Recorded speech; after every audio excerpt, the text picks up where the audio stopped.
There's a pension check that comes on the 3rd of every month. Sits in my account, mostly untouched. I don't need much anymore. The house is paid. The garden keeps me in tomatoes through September. Ruth brings things over when she thinks I'm running low.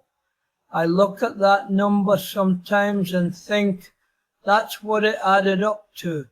40 years of early mornings and late evenings and Saturdays at my desk grading papers and Sundays half present at the dinner table while something from Monday was already forming in the back of my head.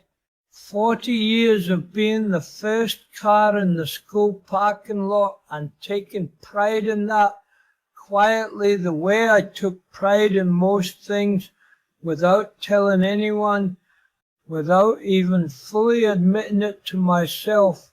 A pension and a quiet house.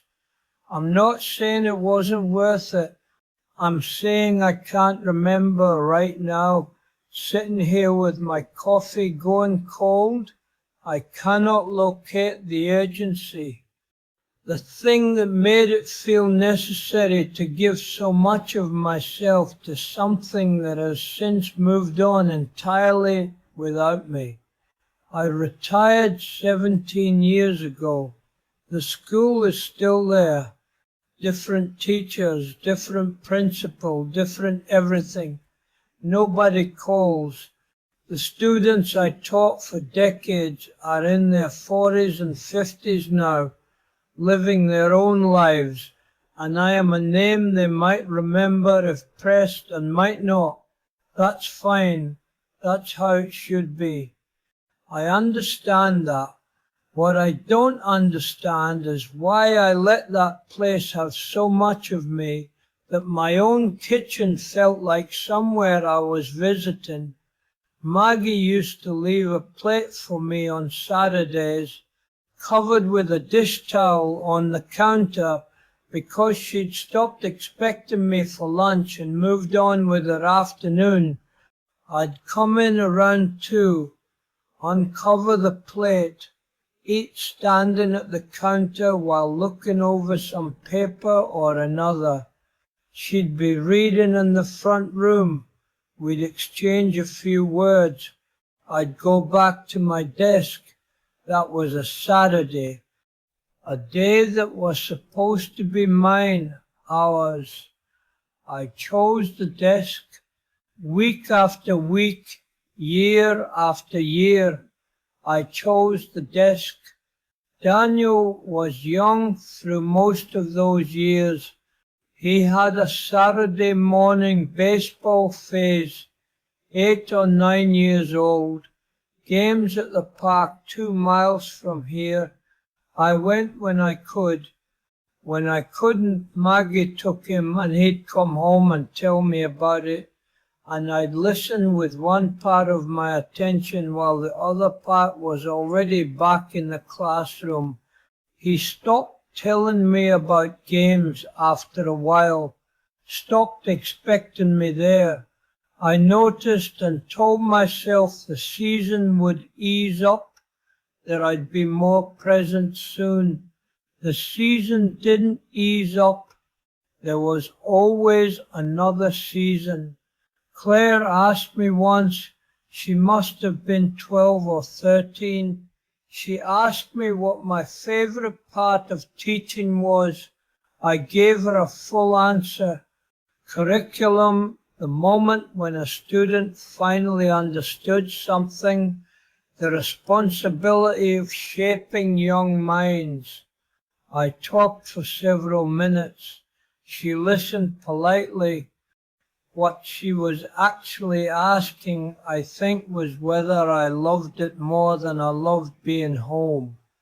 Whether the thing that took me away so constantly was at least something I truly loved or just something I was afraid to put down.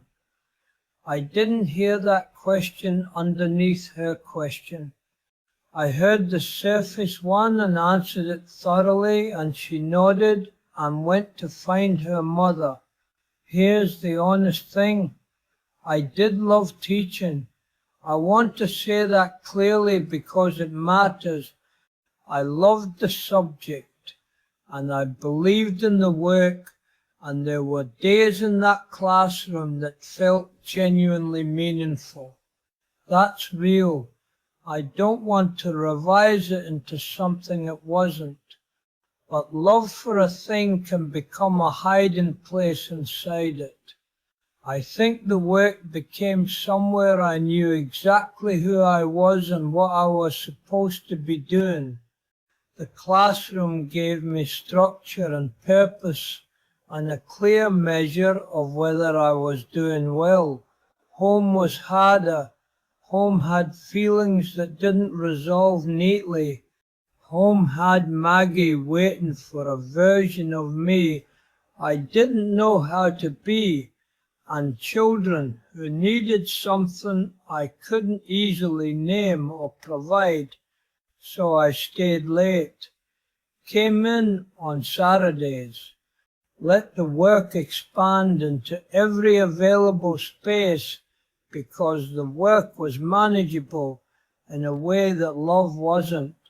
I see that clearly now. Took me until well into my 70s to see it, but I see it. 6 days a week for 40 years, and what I was really doing, some significant part of it, was avoiding the difficulty of being fully present in my own life. The work is gone. The urgency is gone. I couldn't tell you what most of it was. The specific papers, the particular lessons, the meetings I stayed late for. It has dissolved the way most of daily life dissolves. Once enough years have passed, what hasn't dissolved is the Saturday afternoon, the covered plate on the counter, Maggie in the front room, reading, having moved on with her day because she'd learned not to wait. That stayed. I don't know what I thought I was building with all those hours. Security, maybe, a reputation, the sense that I was a man who took his responsibilities seriously. Those things are not nothing, but they are not a life. They are the outline of a life with the interior left mostly unfilled. The third of the month comes. The check arrives. The house is quiet. I sit here and try to remember what the urgency felt like, why it seemed so necessary to keep giving more than the job asked for, more than was reasonable, more than the people in this house could afford to lose. I can't find it anymore.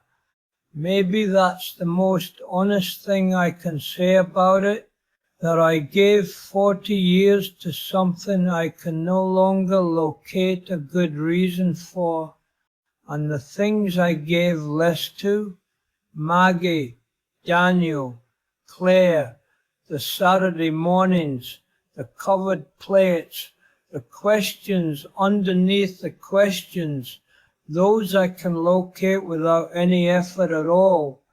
They're right here. They never went anywhere.